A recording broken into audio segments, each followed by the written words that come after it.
Pastor Jamiel Lopes, ele é mestre em psicologia clínica pela PUC Campinas, psicopedagogo, professor universitário, conferencista, articulista da CPAD, comentarista das revistas da Escola Dominical para Adolescentes e Juvenis da CPAD, escritor de mais de 20 livros, entre eles um que é best-seller, que é Psicologia Pastoral, O Segredo da Águia Dourada, Adolescentes, uma Conversa Franca, dentre outros. É diretor da Lopes Editora e do Instituto Educacional Lopes. E também um dos professores da Academia de Pregadores, que tem gravado cursos preciosíssimos, aí, inclusive Psicologia Pastoral, foi gravada por ele e em breve será lançado no site da Academia de Pregadores. Pastor Jamiel Lopes, muito obrigado pelo seu tempo precioso e ele está a seu dispor agora, esta aula, para o senhor nos trazer este tema tão maravilhoso, a doutrina da encarnação e a deidade de Cristo. Deus abençoe, pastor Jamiel. Pastor Moisés, é um prazer muito grande fazer parte desse projeto gigante que tem sido uma bênção durante esse período de quarentena. E aqui, saudade aí da terra, daí dos irmãos do Bom Samaritano. E eu me sinto realmente muito honrado de poder estar participando deste projeto. O tema que vamos abordar é sobre a doutrina da encarnação e deidade de Cristo, um tema de muita importância e de grande relevância. Para iniciar, eu vejo que esse tema ele é a base do cristianismo. Eu vejo que se nós não entendermos ou não aceitarmos a doutrina da deidade de Cristo, eu diria que tudo que nós fizéssemos em relação ao cristianismo seria inválido. Então, é importante entendermos este mistério que é a encarnação de Jesus, é Deus, através de Cristo, habitando entre nós, e como base daquilo que nós vamos abordar, vamos falar, eu gostaria de trazer 2 textos bíblicos. Você que está com caneta, papel, pode anotar neste momento. Primeiro, Filipenses, no capítulo 2, versículos 5 a 11, e em seguida, João, capítulo 1, versículo 1 a 5 e o versículo 14. Vamos, Filipenses, capítulo 2, versículos 5 a 11.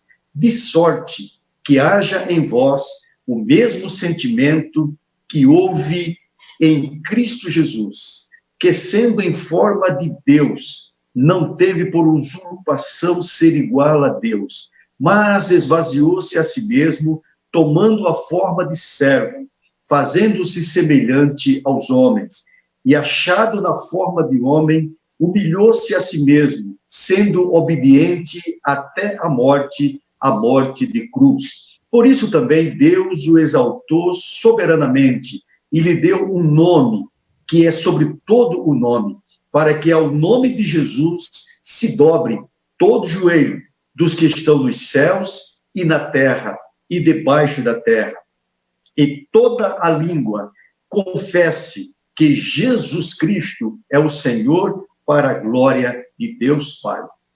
Agora, João, no capítulo de número 1, versículos 1 a 5 e o versículo 14, nos diz: no princípio era o Verbo, e o Verbo estava com Deus, e o Verbo era Deus. Ele estava no princípio com Deus. Todas as coisas foram feitas por ele, e sem ele, nada do que foi feito se fez. Nele estava a vida, e a vida era a luz dos homens. E a luz resplandece nas trevas, e as trevas não o compreenderam. E o Verbo se fez carne, e habitou entre nós, e vimos a sua glória, como a glória do unigênito do Pai, cheio de graça e de verdade. Então, aqui nós temos a base, mostrando que Cristo, ele era antes de todas as coisas, e ele fez parte da criação com Deus, o Pai. Quando nós tratamos sobre a encarnação de Jesus, e nós acompanhamos o relato da história de Jesus, quando veio ao mundo, desde o seu nascimento, até a sua morte e ressurreição, observamos que o texto sagrado, ele mostra que Jesus, ele, enquanto esteve aqui, ele possuía duas naturezas. E para compreendermos isso, observamos que a Bíblia mostra que ele viveu entre nós, empregando as qualidades humanas e divinas. Ele foi 100% homem e também 100% Deus. Nós podemos ver as referências bíblicas que nos provam isso. 1 Timóteo, capítulo 2, versículo de número 5, está escrito: porque há um só Deus e um só mediador entre Deus e os homens, Jesus Cristo, homem. Mas ele também foi 100% Deus. Apocalipse, capítulo 1, versículo 8, nós lemos: eu sou o alfa e o ômega, o princípio e o fim, diz o Senhor, que é, e que era, e que há de vir, o Todo-Poderoso. A este fenômeno único, que trata das duas naturezas de Jesus, a natureza humana e a natureza divina, sendo ele 100% homem e 100% Deus, dá-se ao nome de união hipostática. Das três pessoas da Trindade, somente Cristo tomou a forma humana, mas sem deixar de ser Deus. O apóstolo Paulo, ele escreveu, como nós já lemos, que ele se esvaziou de si mesmo, ou da sua glória, e se humilhou, tomando a forma de ser humano. Para nós entendermos isto, como ocorreu o processo da encarnação de Jesus, é importante começarmos desde o anúncio do seu nascimento. Nós sabemos pela Bíblia de que quando o homem ele pecou e Deus chama este homem para a prestação de contas, lá no capítulo 3 de Gênesis, ali Deus deixou claro que haveria de vir da semente da mulher o Redentor, o Salvador da humanidade. E ali, então, durante todo o Antigo Testamento, nós temos ali profecias mostrando que o Messias viria e que a semente da mulher, ela viria. Mas como isto aconteceria? Sendo esse o mistério de Deus, Cristo, sua chegada ao mundo não poderia ser de forma natural, visto que ele provinha do sobrenatural, do transcendente. Então, a humanidade, não suportaria se ele viesse na sua glória. E é por isso que ele se esvazia da sua glória e ele toma a forma humana. E para isso, era necessário, então, que ele viesse e nascesse, ou fosse gerado também de forma sobrenatural. Isaías, capítulo 7, e versículo 14, Isaías profetizava, dizendo: portanto, o mesmo Senhor vos dará um sinal, eis que a virgem conceberá e dará à luz um filho, e chamará o seu nome Emanuel. Então, no capítulo 7 de Isaías, temos a promessa de que um filho nascerá. Isto é o pano de fundo do conceito do nascimento virginal.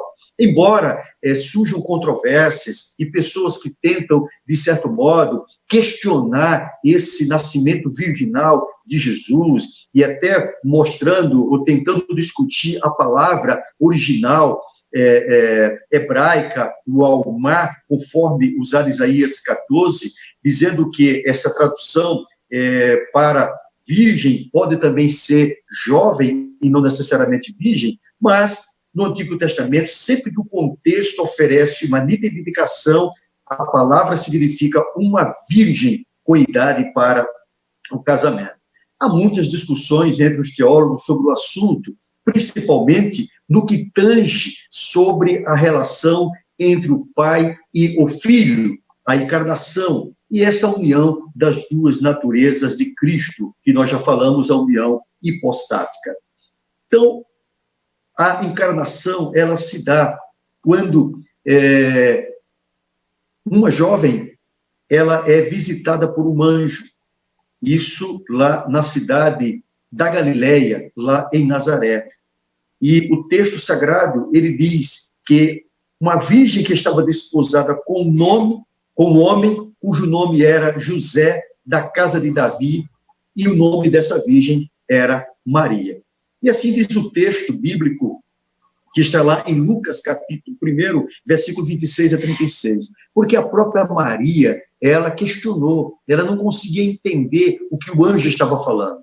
E diz o texto, e entrando o anjo aonde ela estava, disse: salve, agraciada, o Senhor é contigo, bendita és tu entre as mulheres. E vendo ela, turbou-se muito com aquelas palavras e considerava que saudação seria esta. Disse-lhe então o anjo: Maria, não temas, porque achaste graça diante de Deus. E eis que em teu ventre conceberás e darás à luz a um filho, e por-lhe-ás o nome de Jesus. Este será grande e será chamado Filho do Altíssimo, e o Senhor Deus lhe dará o trono de Davi, seu pai, e reinará eternamente na casa de Jacó, e o seu reino não terá fim. E disse Maria ao anjo: mas como se fará isso, visto que não conheço homem algum?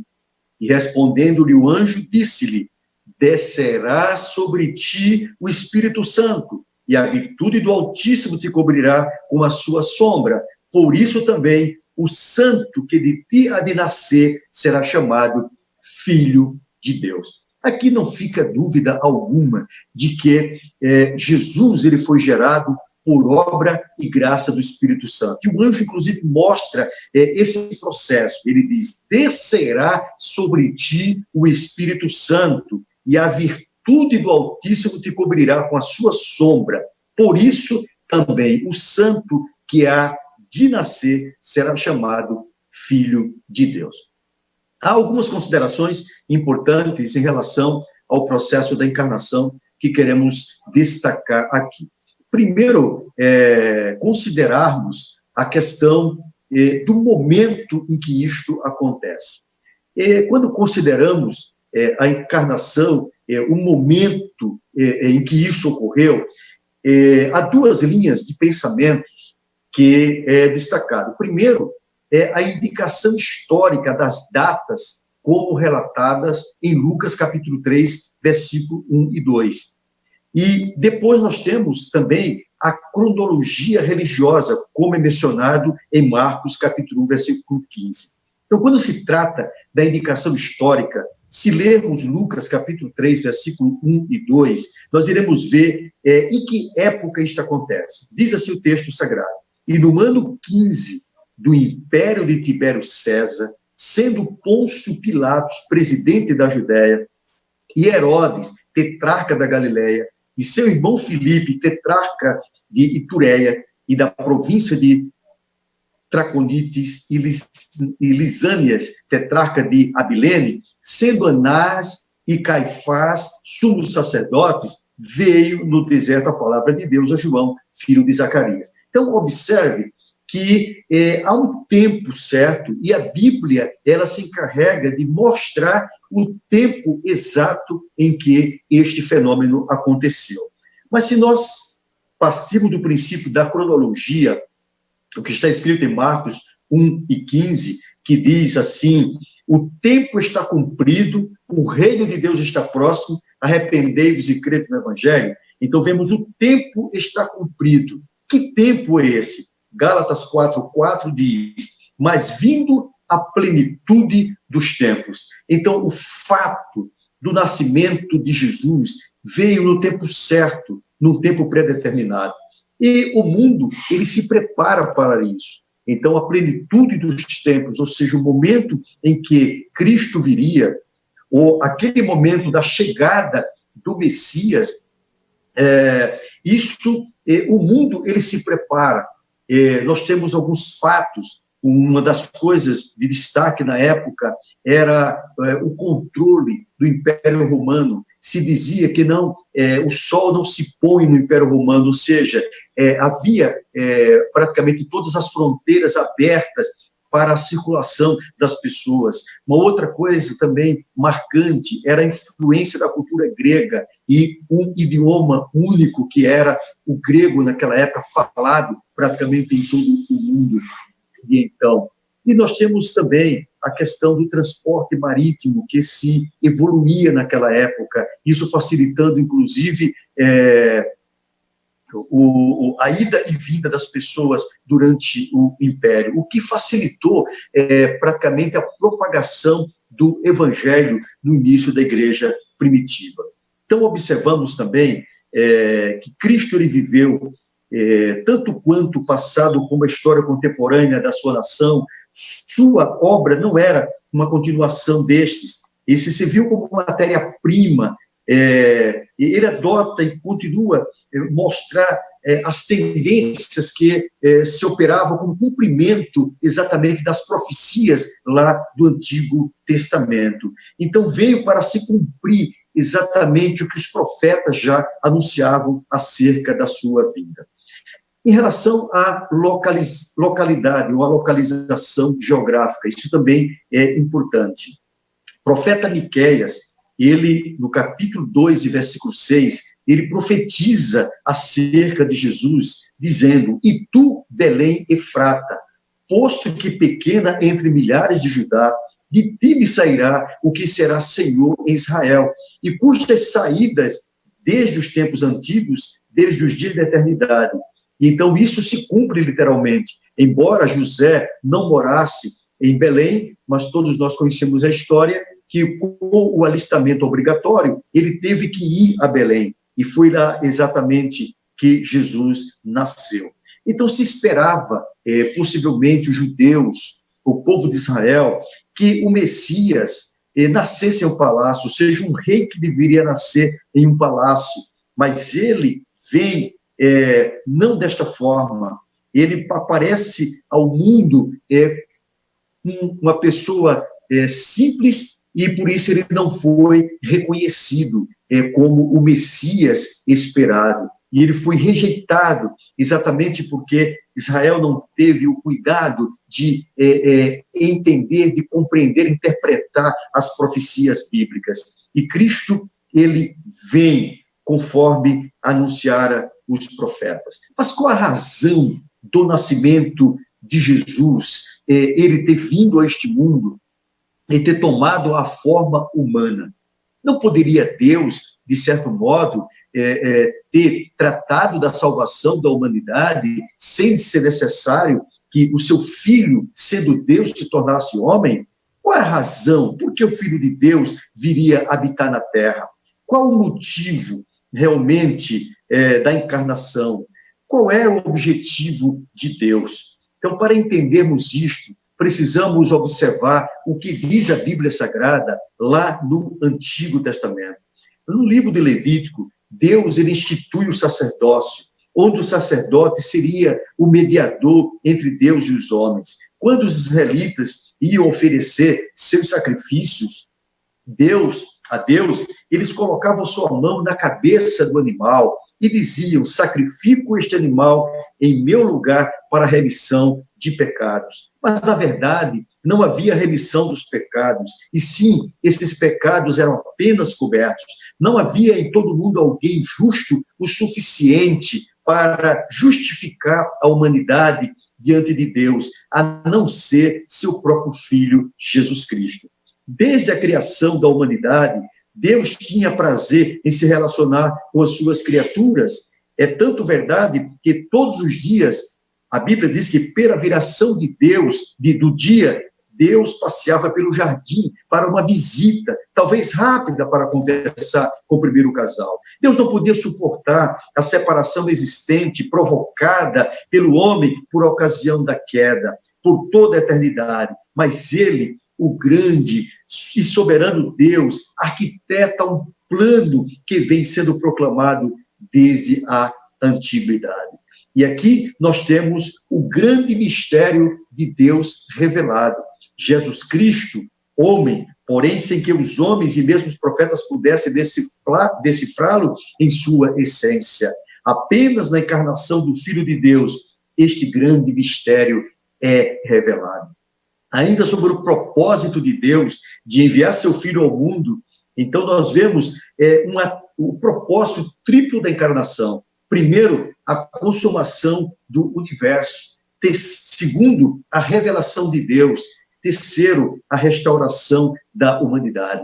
Então, a consumação daquilo que havia sido, aquele elo que fora perdido lá atrás, há um resgate. Deus também se revela ao homem através de Jesus. Por isso que Isaías, quando fala sobre o Messias, ele diz, e ele será chamado Emanuel, que significa Deus conosco. Deus se revela agora a partir de Jesus, o seu Filho. E aí nós temos, terceiro, a restauração da humanidade. Se eu fosse resumir o propósito maior de Deus de ter trazido Cristo a este mundo em forma humana, eu diria que se resume em apenas um versículo bíblico, que é João, capítulo 3, versículo 16. É o texto áureo da Bíblia. Porque Deus amou ao mundo de tal maneira que deu o seu Filho unigênito, para que todo aquele que nele crê não pereça, mas tenha a vida eterna.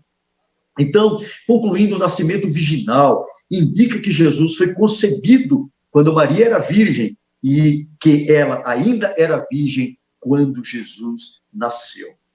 Então, observamos o momento em que Maria ela é visitada pelo anjo. Então, após o anúncio de Gabriel, Maria, ela enfrenta talvez um dos maiores dos seus dilemas. Ela precisa tentar convencer o seu noivo, José, da visita do anjo e do seu estado gracioso, da criança gerada pelo Espírito Santo de Deus. Ele, a princípio, José não entendeu. E aí, a Bíblia diz que ele pensa deixar Maria secretamente. Mas o anjo também aparece a José. Ele aparece em sonhos e diz que ele não tema receber Maria como sua mulher, porque o que nela está gerado é do Espírito Santo. Então, ele mostra que ele deve assumir a paternidade terrena de Jesus. Então, após o nascimento de Jesus, então, o casamento entre José e Maria é consumado, e desse enlace matrimonial nasceram filhos e filhas. E não como se coloca em que Maria ela não teve mais filhos, mas a Bíblia mostra que Maria ela teve sim filhos e filhas, Jesus teve irmãos. José ele era um carpinteiro, ele tinha a profissão de carpintaria, o ofício que Jesus aprendeu com seu pai. E ele era José da linhagem de Davi, como os escritos sagrados predizem desde a antiguidade. Segundo alguns teólogos, a genealogia mencionada em Mateus 1, de 1 a 16, pertence a José. São poucas as vezes que José é mencionado na Bíblia Sagrada, a não ser em alguns episódios específicos. O momento do nascimento, quando ele pretende deixar Maria, a descida para o Egito, para que se cumprisse o que Oséias também escreveu, e do Egito chamei meu filho, e ali tem a visita dos reis, magos, o retorno para a Galiléia, então a morte, após a morte de Herodes, novamente Deus fala em sonho com José, dizendo, levanta-te, toma o menino e sua mãe e vai para a terra de Israel. Os que buscavam tirar a vida ao menino já morreram, ele volta, e nós temos a última menção de José, feita na Bíblia, por ocasião da Páscoa, quando Jesus ele fica em Jerusalém e ele é encontrado pelos seus pais em meio aos doutores. Jesus tinha 12 anos. Depois disso, a Bíblia não menciona mais,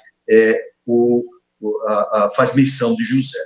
Maria, como mãe de Jesus, ela também era descendente do rei Davi, certo? Cumprindo-se o dito de Deus mencionado em 2 Samuel 7, versículos 12 e 16. O teu reino estabelecerei para sempre. Então, ali nós temos que Jesus era de fato e de direito um judeu descendente de Davi. Então, nós temos aqui uma característica de Maria, que foi a sua obediência e submissão. Então, ao receber o anúncio de que seria mãe do Messias, e que quando estava noiva de José, isso representava que o matrimônio ainda não tinha sido consumado.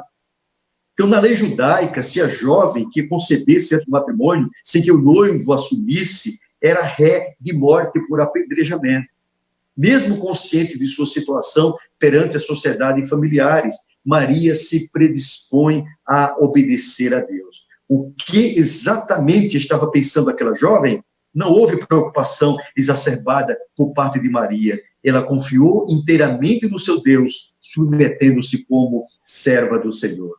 Aí nós temos aquele lindo cântico de Maria, né, que ela, então, coloca: a minha alma engrandece o Senhor e meu espírito se alegrou em Deus, meu Salvador, porque contemplou na humildade da sua serva. E aí vem aquele cântico muito lindo de Maria, que está em Lucas, capítulo 1, versículos 46 a 55. Como nós falamos, essa união hipostática mostra Jesus 100% homem e 100% Deus.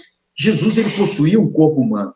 Então, a Bíblia menciona vários fatos que confirmam a humanidade de Jesus. Tendo o corpo humano, como qualquer outro homem, há bastante referências que testam ou que atestam a sua condição totalmente humana.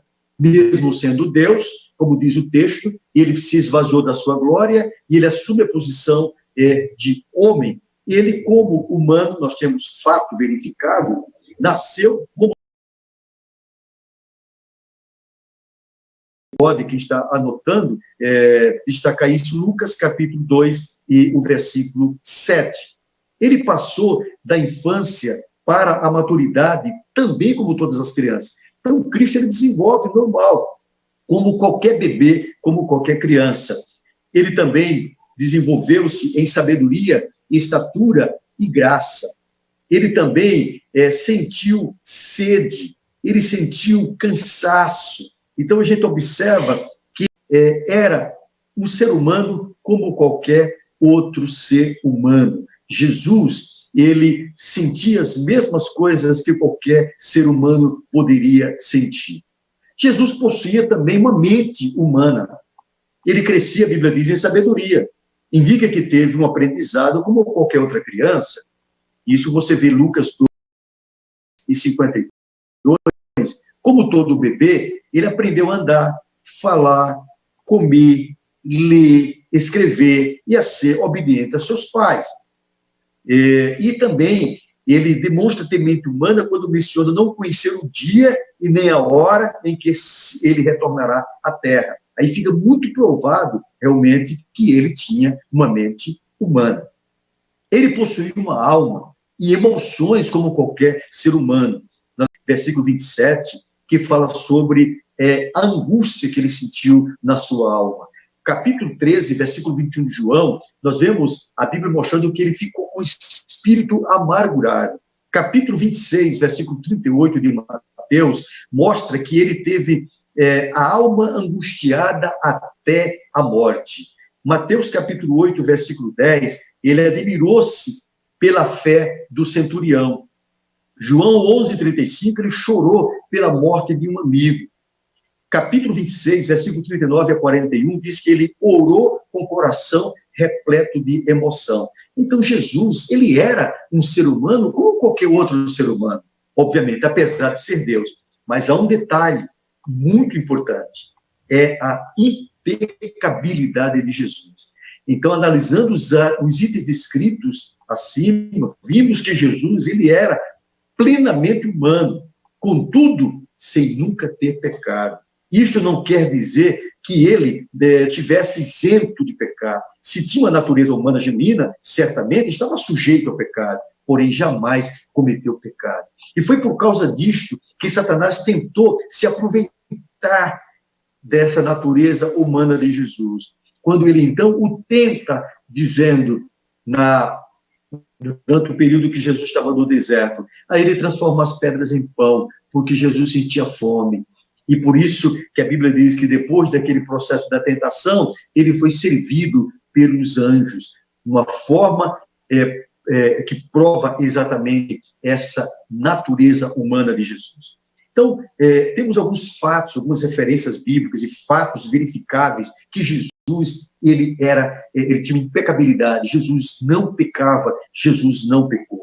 E vemos em Lucas 2,40, que no início da sua vida, verificando-se algumas indicações da sua impecabilidade ali, nós destacamos esse fato.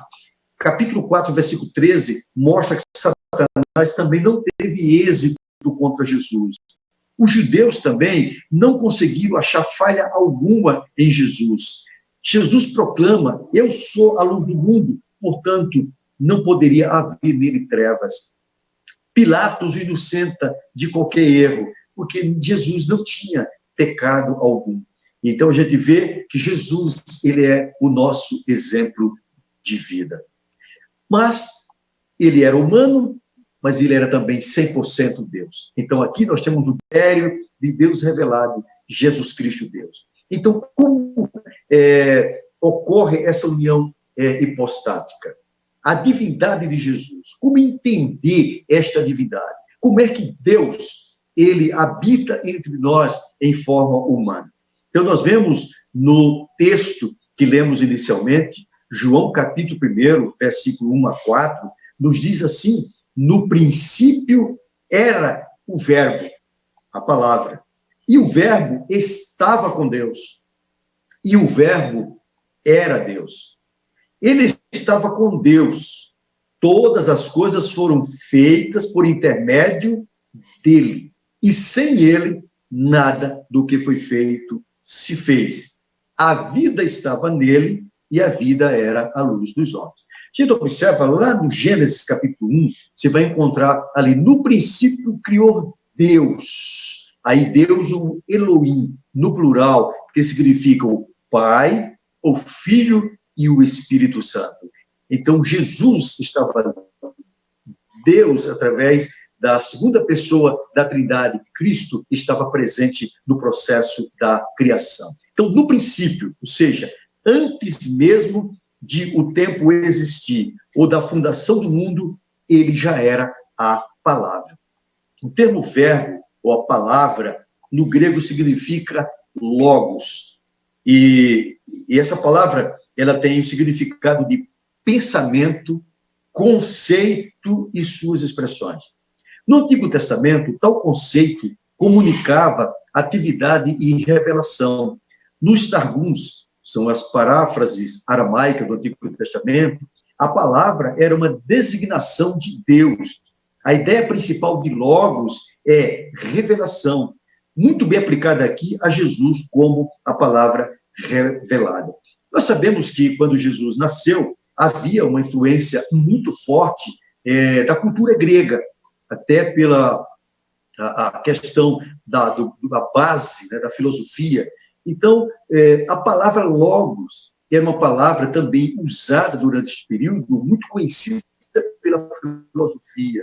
Segundo Platão, o logos era a expressão pela qual o homem poderia tornar-se perfeito, sábio.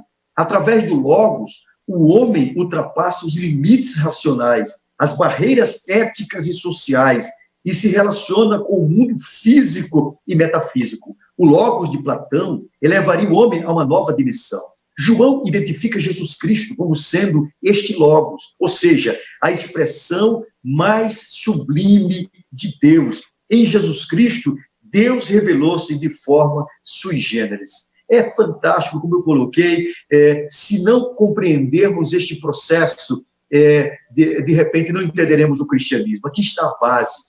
O Deus, ele encarnou-se, ele veio a este mundo através de Jesus para resgatar a humanidade e nos conceder a salvação. Não haveria salvação se Cristo não tivesse vindo e consumado o sacrifício vicário e tivesse ressuscitado. É por isso que a sua última palavra na cruz, quando ele diz: Pai, tudo está consumado. Então, ali realmente fechou aquele elo que havia sido perdido. Então, é algo magnífico, glorioso, essa doutrina, compreendermos o que a Bíblia está nos ensinando. Jesus Cristo é a expressa imagem do seu ser. Nele estava a vida, e a vida era a luz dos homens. Este Logos se fez carne, Deus se expressa no recipiente humano, o carisma de Deus se revela na pessoa de Cristo. Deus nunca foi visto por homens, mas se faz conhecido na pessoa de seu Filho, Jesus Cristo. Então o termo diz, e o Verbo se fez carne. Este Logos, ele se torna humano e diz, e habitou entre nós, cheio de graça e de verdade. Vimos a sua glória, glória como do unigênito do Pai. E aí, esse processo da encarnação, ele se fez carne. Jesus era o único, ele era único, pois era Deus desde a eternidade. E apesar disso, ele associa-se à humanidade pecaminosa pela encarnação. O Deus homem possuía todos os atributos da divindade, e os atributos comuns à humanidade, exceto o pecado. E existirá para sempre como Deus homem em seu corpo ressurreto. Somente o Deus homem seria um salvador adequado. Então, quando eu vejo o que Jesus ele fez em relação a todo o processo dele aceitar realmente essa posição, por isso que Paulo escreveu aos Filipenses, ele diz, ele humilhou-se, ele tomou a forma, você imagina o que é Deus, e ele realmente se tornar um simples embrião e nascer como uma criança. Então, é um processo realmente muito forte para nós compreendermos. Ele se torna homem para nos trazer a salvação. Agora, veja só, queridos irmãos e pessoas que nos acompanham neste momento. Agora, imagina que ele fez isso e ele assumiu o nosso lugar. Você imagina a doutrina da justificação, quando mostra que, imagina um tribunal, onde há um juiz, e ali há um réu à frente, e aqui temos um inimigo, um acusador, que está simplesmente condenando este réu, mostrando toda a sua culpa, todos os seus erros. E agora, então, o juiz ouve todas as coisas que são postas, que condenam aquele réu, e ele está pronto para atribuir a sentença àquele réu que era a morte. E, de repente, antes que ele bata o martelo, aparece alguém e diz, Meretíssimo, um instante, por favor. E aquele personagem se aproxima e diz, este réu, esta pessoa aqui é inocente, eu sou o verdadeiro culpado. Então, agora, o juiz olha para aquele que está assumindo a culpa e olha para o réu e diz, você é inocente. Ou seja, não existe mais nada que te condene, porque aqui nós temos um réu confesso. E é por isso que Paulo diz que Cristo leva consigo a cruz, uma cédula cravando ali na cruz, que era a cédula da nossa sentença, e ele assume o nosso lugar. Tem coisa mais preciosa do que isso, e é por isso que eu coloco que somente João 3,16 explica isso. Deus amou o mundo de tal maneira que deu seu Filho único para que não perecêssemos, mas para que nós fôssemos salvos. Então, o que é necessário apenas do ser humano?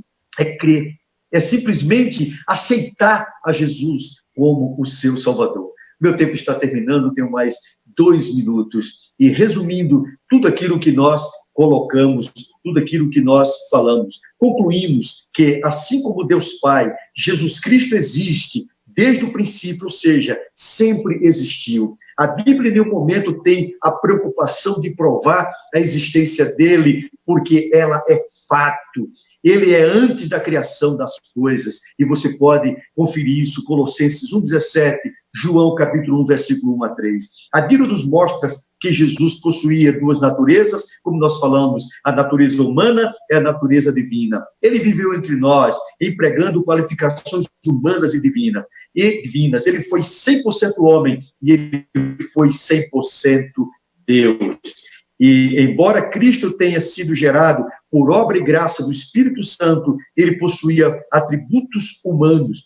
Vários textos bíblicos falam da humanidade de Jesus, mas ele não deixou de ser Deus. Ele tinha natureza divina comprovada na Bíblia pelo seu profícuo ministério, repleto de manifestações sobrenaturais, e nós vemos isso nos nomes que a Bíblia lhes atribui, títulos e que são incontestáveis, e inclusive expressando ali no seu caráter, o caráter divino.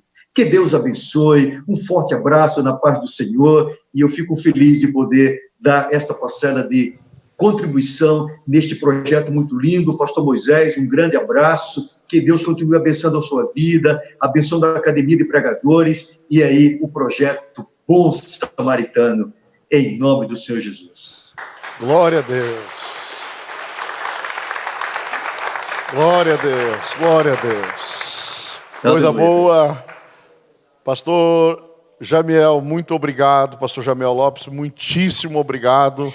A gente sabe das suas muitas atividades e o Senhor dar esse tempo precioso para nos ensinar sobre a encarnação do Cristo vivo, o Deus que se fez carne e andou, habitou entre nós. E é tão maravilhoso. Muito obrigado, pastor Jamiel. Muito obrigado. Deus abençoe o senhor, a sua família, de uma maneira muito especial. Forte abraço. Amém.